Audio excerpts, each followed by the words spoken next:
Pakistan international airlines की flight 661 ऊंचे पहाड़ों को पार करते हुए इस्लामाबाद की ओर बढ़ रही है। मौसम साफ है, यात्री आराम से बैठे हैं और पायलट पूरी तरह सतर्क हैं। सब कुछ सामान्य लग रहा है, लेकिन फिर अचानक कुछ अजीब होता है। What's happening? Check the systems. विमान हल्के झटके खाने लगता है। नीचे खतरनाक पहाड़ करीब आते जा रहे हैं। कैप्टन समझने की कोशिश करते हैं कि क्या हो रहा है, लेकिन विमान उम्मीद के मुताबिक जवाब नहीं दे रहा था। पायलट के पास फैसला लेने के लिए बस कुछ ही सेकंड है।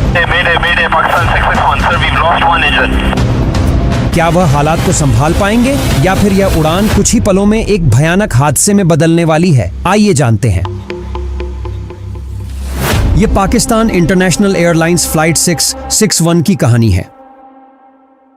दिसंबर 2016 पाकिस्तान के खूबसूरत चित्राल पहाड़ों के ऊपर सूरज अपनी पूरी चमक बिखेर रहा था। चित्राल एयरपोर्ट पर सब कुछ सामान्य नजर आ रहा था। यात्री शांति से फ्लाइट 661 में सवार हो रहे थे। यह एक नियमित उड़ान थी जो हर हफ्ते 2 बार उड़ान भरती थी। आज यह दोपहर 3:30 पर इस्लामाबाद के लिए रवाना होने वाली थी। 1 घंटे से कुछ अधिक की यह यात्रा सुंदर नजारों से भरपूर और सहज मानी जा रही थी, लेकिन पहाड़ों के बीच से गुजरने वाली इस उड़ान के सामने कई चुनौतियां थीं। ऊंचे पहाड़ों और गहरी घाटियों के बीच से उड़ते हुए पायलटों को शक्तिशाली हवाओं और अप्रत्याशित मौसम का सामना करना पड़ सकता था, लेकिन आज आसमान साफ था और सब कुछ सामान्य लग रहा था। फ्लाइट 661 को शाम 4:40 पर इस्लामाबाद में लैंड करना था। आज की उड़ान के लिए ATR-42 विमान का इस्तेमाल किया जा रहा था, जो एक मजबूत और विश्वसनीय क्षेत्रीय विमान माना जाता है। ये 2007 से पाकिस्तान इंटरनेशनल एयरलाइंस के बेड़े का हिस्सा था और अब तक 18,700 उड़ान घंटे पूरे कर चुका था। हाल ही में अक्टूबर 2016 में इसका अंतिम निरीक्षण हुआ था, जिसमें इसे पूरी तरह ठीक पाया गया था, लेकिन इस विमान का इतिहास उतना सहज नहीं था जितना कि कागजों में दिखता था। 2009 में लाहौर में लैंडिंग के दौरान यह विमान क्षतिग्रस्त हो गया था। इसे मरम्मत कर दोबारा सेवा में लाया गया, लेकिन मुश्किलें यहीं खत्म नहीं हुई। 2010 में उड़ान के दौरान इसके एक इंजन ने काम करना बंद कर दिया था। सौभाग्य से इंजन को बदल दिया गया और इसके बाद से विमान बिना किसी बड़ी घटना के उड़ान भर रहा था। लेकिन सवाल यह उठता है कि क्या यह विमान वाकई उतना ही सुरक्षित था जितना माना जा रहा था? फ्लाइट 661 के क्रू में अनुभव और युवा प्रतिभाओं का बेहतरीन संतुलन था। इस उड़ान की कमान 43 वर्षीय कैप्टन सलेह जंजुआ के हाथों में थी, जो एक बेहद अनुभवी पायलट थे। उनके नाम 12,000 से अधिक उड़ान घंटे दर्ज थे। शांत स्वभाव और ATR विमान को बेहतरीन ढंग से संचालित करने की उनकी क्षमता के लिए वे जाने जाते थे। वे न सिर्फ एक कुशल पायलट थे, बल्कि ATR विमान के टाइप रेटेड इंस्ट्रक्टर भी थे, जिनका सम्मान उनके सहकर्मी भी करते थे। कैप्टन जांजुआ के साथ 40 वर्षीय फर्स्ट ऑफिसर अली अकरम भी इस उड़ान में थे। वे ATR-42 विमान पर पहले ही 3,600 घंटे से अधिक की उड़ान भर चुके थे।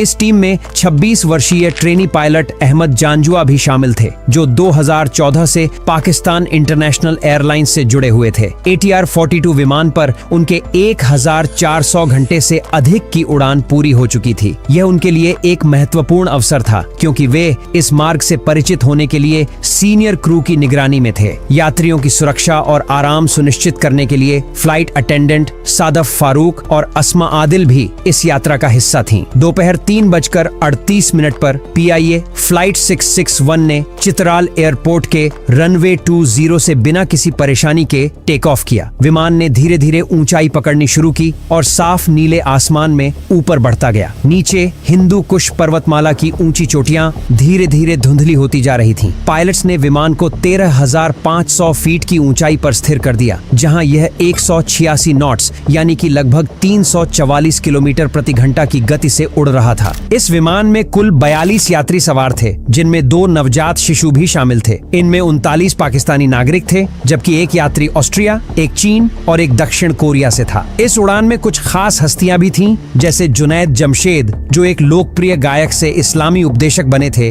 अपनी पत्नी के साथ सफर कर रहे थे। इसके अलावा चित्राल के पारंपरिक शाही परिवार के सदस्य शहजादा फरहाद अजीज अपनी पत्नी और बेटी के साथ यात्रा कर रहे थे। विमान में एक एयरक्राफ्ट मेंटेनेंस इंजीनियर भी मौजूद था, जो तकनीकी रूप से विमान से अच्छी तरह परिचित था। यात्री अपनी सीटों पर आराम से बैठ चुके थे, बिना यह जाने कि आगे क्या होने वाला था। तभी कैप्टन सलेह जांजुआ ने इंटरकॉम पर यात्रियों से संवाद किया और उन्हें एक सहज और सुरक्षित उड़ान का भरोसा दिलाया। बाहर मौसम साफ था, पहाड़ों के बीच उड़ान का दृश्य अद्भुत था और विमान की सभी सिस्टम्स सामान्य रूप से काम कर रही थीं। ऐसा लग रहा था कि यह एक सामान्य और आसान उड़ान होगी, लेकिन एविएशन की दुनिया में चीजें कभी भी बदल सकती हैं और यह उड़ान कुछ ही पलों में एक भयानक हादसे में बदलने वाली थी, जिसे लोग सालों तक याद रखेंगे। इस समय विमान का नियंत्रण ट्रेनी पायलट अहमद जांजुआ के पास था, जो इस मार्ग से परिचित होने के लिए उड़ान भर रहे थे। कैप्टन सलेह जांजुआ निगरानी कर रहे थे, जबकि फर्स्ट ऑफिसर अली अकरम मानक प्रक्रिया के तहत जंप सीट पर बैठे स्थिति का अवलोकन कर रहे थे। लेकिन कुछ ही क्षणों बाद यह शांत माहौल अचानक बदल गया। कैप्टन जांजुआ यात्रियों को एक और घोषणा करने वाले थे, तभी ट्रेनी पायलट अहमद जांजुआ ने घबराहट भरे स्वर में एक आपातकालीन चेतावनी की सूचना दी।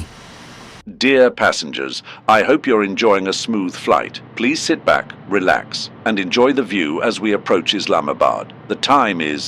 Captain, mechanical fault detected on propeller electronic control 1. Propeller electronic control 1? What's the status? Controls are responding erratically. Power output is unstable. Should we inform the crew?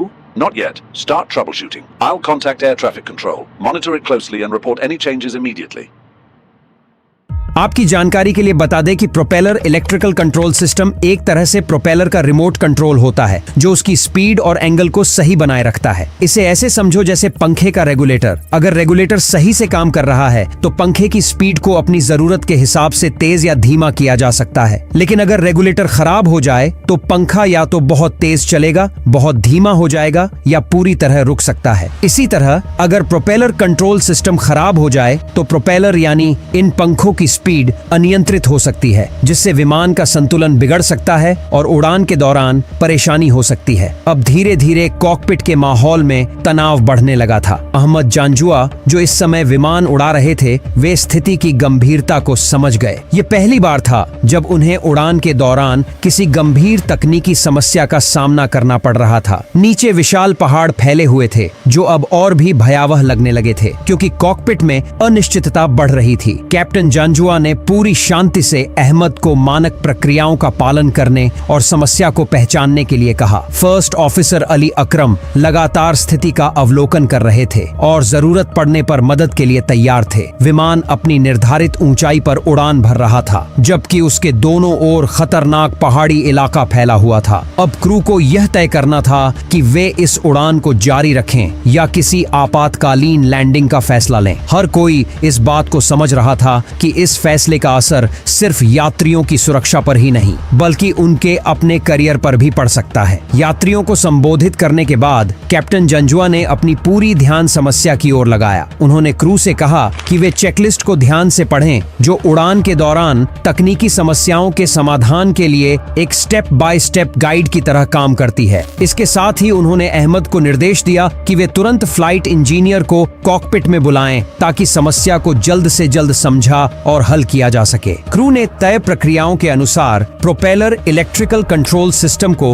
Reset करने की कोशिश की, जो प्रोपेलर की गति और प्रदर्शन को नियंत्रित करता है। यह प्रक्रिया कुछ वैसे ही थी जैसे जब कोई इलेक्ट्रॉनिक डिवाइस ठीक से काम न करे तो उसे रीब्यूट किया जाता है। हालांकि इस दौरान विमान की एयर स्पीड घटकर 146 नॉट्स तक पहुंच गई, जो एक गंभीर स्थिति थी, क्योंकि इससे विमान की स्थिरता प्रभावित हो सकती थी। चेतावनी दोबारा प्रकट होते ही जंप सीट पर बैठे फर्स्ट ऑफिसर अली अकरम ने सुझाव दिया कि थ्रॉटल लीवर को पूरी तरह बढ़ा दिया जाए, ताकि इंजन की थ्रस्ट में आई गिरावट की भरपाई की जा सके। उन्होंने यह भी सलाह दी कि पीसी सिस्टम को मैन्युअली बाईपास किया जाए, जिससे ऑटोमेटिक कंट्रोल हटाकर सीधे मैनुअल नियंत्रण लिया जा सके। कैप्टन जांजुआ ने ट्रेनी पायलट अहमद को तुरंत चेकलिस्ट दोबारा ध्यान से जांचने का निर्देश दिया, जबकि क्रू ने थ्रॉटल लीवर को अधिकतम स्तर तक धकेला। 3 बार बार रीसेट करने की कोशिशों के बावजूद समस्या बनी रही। कोई और विकल्प न बचने पर क्रू ने पूरी तरह से पीईसी सिस्टम को बंद कर प्रोपेलर को मैन्युअली नियंत्रित करने का फैसला किया। इससे एयर स्पीड में थोड़ी स्थिरता आई, लेकिन खराबी पूरी तरह खत्म नहीं हुई। इस गंभीर स्थिति को देखते हुए पीआईए की मानक संचालन प्रक्रिया के अनुसार कैप्टन जंजुआ ने ट्रेनी पायलट अहमद से विमान का नियंत्रण अपने हाथ में ले लिया।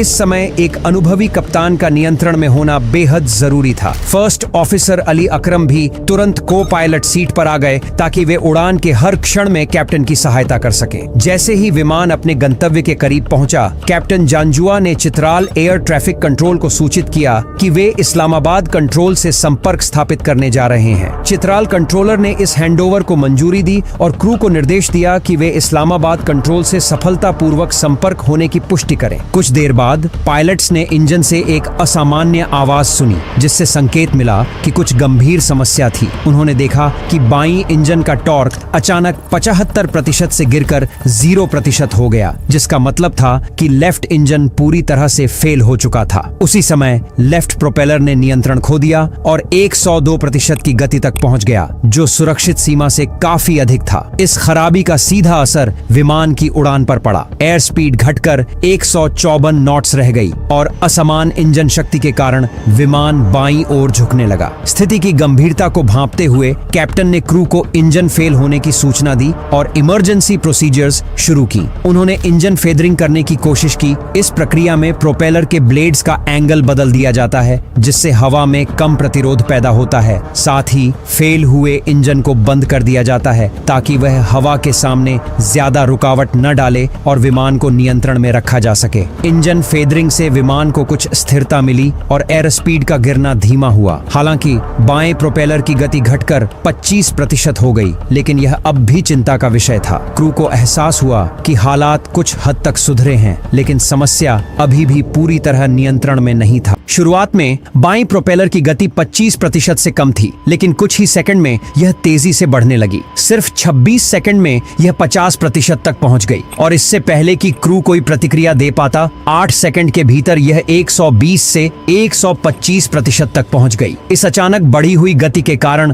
प्रोपेलर से एक जोरदार आवाज गूंजने लगी, जिसने कॉकपिट क्रू को चौंका दिया। जैसे ही प्रोपेलर ने नियंत्रण खोया, इसने विमान के बाएं हिस्से पर जबरदस्त ड्रैग पैदा कर दिया, जिससे विमान असंतुलित हो गया और उसे नियंत्रित करना कठिन होने लगा। इस समय तक विमान की स्थिति बहुत ही खतरनाक हो गई थी। बढ़ते ड्रैग के कारण ऑटो पायलट ने खुद को डिस्कनेक्ट कर लिया, जिससे पायलट्स को विमान को मैन्युअल रूप से नियंत्रित करना पड़ा। विमान तेजी से बाईं ओर झुकने लगा, जिससे इसे संभालना और भी मुश्किल हो गया। कैप्टन ने रडर और एलरॉन का इस्तेमाल करके विमान को स्थिर करने की कोशिश की, लेकिन बाएं प्रोपेलर के अत्यधिक ड्रैग के कारण विमान लगातार बाईं ओर घूमता रहा। क्रू ने महसूस किया कि स्थिति और खराब हो रही थी, क्योंकि विमान की एयर स्पीड स्टॉल स्पीड के नजदीक पहुंचने लगी थी। अगर एयर स्पीड और गिरती तो विमान हवा में नहीं टिक पाता। बाईं प्रोपेलर को फेदर करने की कोशिश पहले ही असफल हो चुकी थी, इसलिए कैप्टन ने दाएं इंजन की शक्ति बढ़ाने की कोशिश की, लेकिन इससे स्थिति और बिगड़ गई, क्योंकि विमान का संतुलन और खराब हो गया। अचानक बाईं प्रोपेलर, जो अब तक नियंत्रण से बाहर था,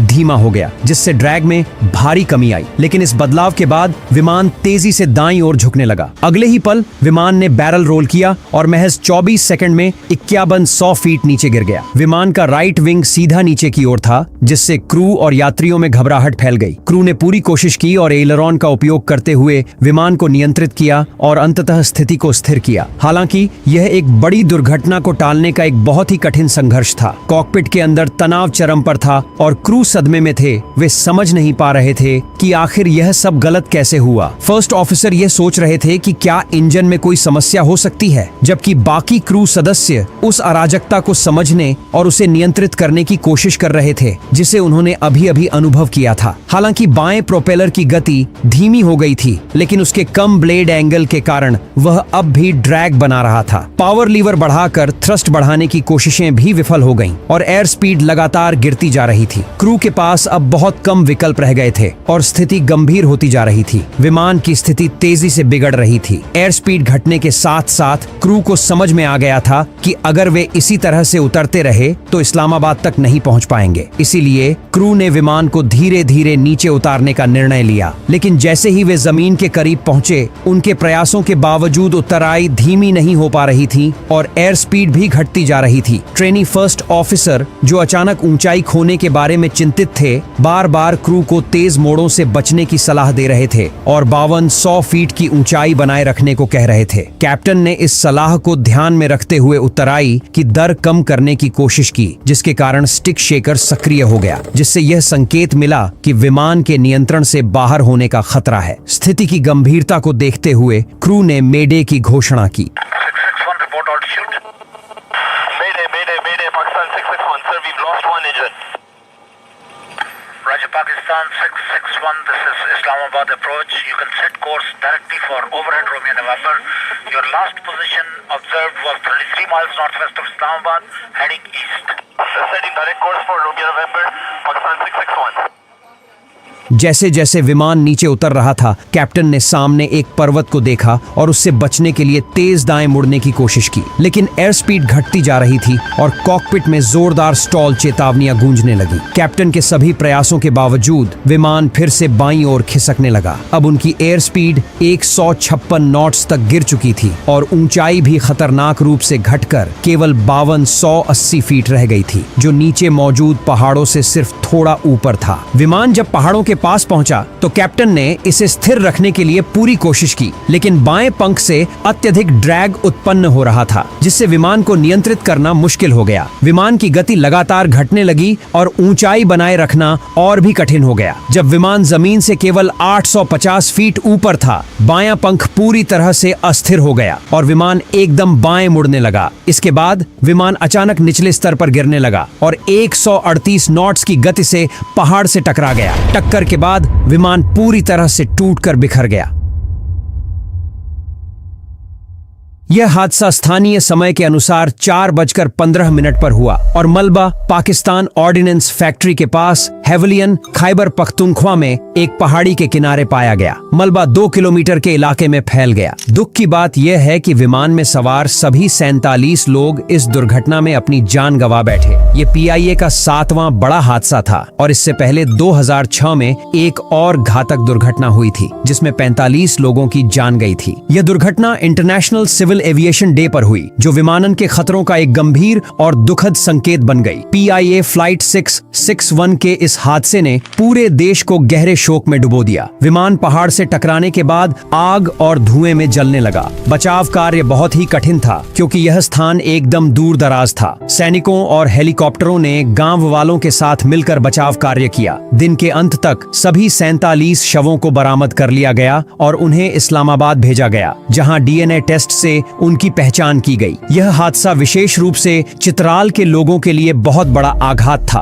क्योंकि इसमें से 20 लोग चित्राल के निवासी थे। इस घटना के बाद स्थानीय अधिकारियों ने 3 दिन का शोक घोषित किया और सभी स्कूल, दफ्तर और बाजार बंद कर दिए गए। मस्जिदों में कुरान पाठ का आयोजन किया गया। जुनैद जमशेद और उनकी पत्नी नाहिया की मौत ने पूरे देश को हिलाकर रख दिया। 12 दिसंबर को जुनैद की पहचान की गई, उन्हें कराची लाया गया और 15 दिसंबर को उनका अंतिम संस्कार हुआ। इस दुखद घटना में हजारों लोग, जिनमें राजनेता और सेलिब्रिटी भी शामिल थे, उनकी अंतिम यात्रा में शामिल हुए। दुर्घटना के बाद पाकिस्तान सरकार और PIA ने तुरंत पीड़ितों के परिवारों की मदद करने के लिए कदम उठाए और हादसे के कारणों की जांच शुरू की। हादसे के कुछ दिन बाद PIA ने 11 दिसंबर को हुए एक और ATR संबंधित मुद्दे के बाद सभी ATR विमान को निरीक्षण के लिए ग्राउंड कर दिया। हादसे के बाद की गई जांच में पाकिस्तान इंटरनेशनल एयरलाइंस के संचालन और उसके विमानों के सुरक्षा मानकों के बारे में कई अहम जानकारी सामने आई। दुर्घटना के मुख्य कारण के रूप में बाएं इंजन में टरबाइन ब्लेड का टूटना पाया गया, जिसके कारण इंजन फेल हो गया। इस फेलियर में एक और समस्या आई जब ओवर स्पीड गवर्नर में पिन टूट गया, जिससे प्रोपेलर ने सुरक्षित सीमा से अधिक गति पकड़ ली। इससे प्रोपेलर एक हाई ड्रैग स्थिति में आ गया, जिससे विमान के लिए स्तर बनाए रखना बेहद मुश्किल हो गया। जांच में यह भी सामने आया आया कि यह स्थिति पायलट्स के लिए खास तौर पर चुनौतीपूर्ण थी, क्योंकि विमान का व्यवहार सामान्य इंजन फेलियर स्थिति से काफी अलग था। जांच के दौरान PIA की रखरखाव की प्रक्रिया में कई बड़ी खामियां सामने आईं। जरूरी काम जैसे इंजन की जांच और खराब हिस्सों को समय पर बदलना नजरअंदाज किया गया था। इन गलतियों ने इस हादसे में अहम भूमिका निभाई। एयरक्राफ्ट एक्सीडेंट इन्वेस्टिगेशन बोर्ड ने पूरी जांच के बाद PIA को अपने ATR विमान का तुरंत निरीक्षण करने और जो भी पुराने हिस्से हैं उन्हें बदलने को कहा। एयरलाइन को अपनी रखरखाव की प्रक्रिया को सुधारने और इंजन निर्माता के सुरक्षा निर्देशों का पालन करने का आदेश दिया गया। फ्लाइट 661 का हादसा सिर्फ एक दर्दनाक घटना नहीं था, बल्कि यह पाकिस्तान के विमानन क्षेत्र के लिए एक चेतावनी भी था। 47 लोगों की मौत ने यह साफ किया कि बदलाव की जरूरत है। इस हादसे के बाद एक स्वतंत्र जांच टीम बनाई गई। PIA को ज्यादा जिम्मेदार बनाया गया और पूरे पाकिस्तान में बेहतर सुरक्षा के लिए कदम उठाए गए। यह हादसा यह बताता है कि लापरवाही से बहुत बड़ी समस्या खड़ी हो सकती है, लेकिन इस दुर्घटना से हमें एक मौका भी मिला है विमानन क्षेत्र में सुरक्षा और पारदर्शिता सुधारने का, ताकि भविष्य में ऐसी कोई घटना फिर से न हो। अगर इस दुखद कहानी ने आपको झकझोर दिया है तो EasyJet फ्लाइट 6074 की चौंकाने वाली घटना जरूर देखें, जहां एक साधारण उड़ान बुरे सपने में बदल गई। जानने के लिए यहां क्लिक करें। मैं आपको अगले ही पल वहीं मिलूंगा। धन्यवाद।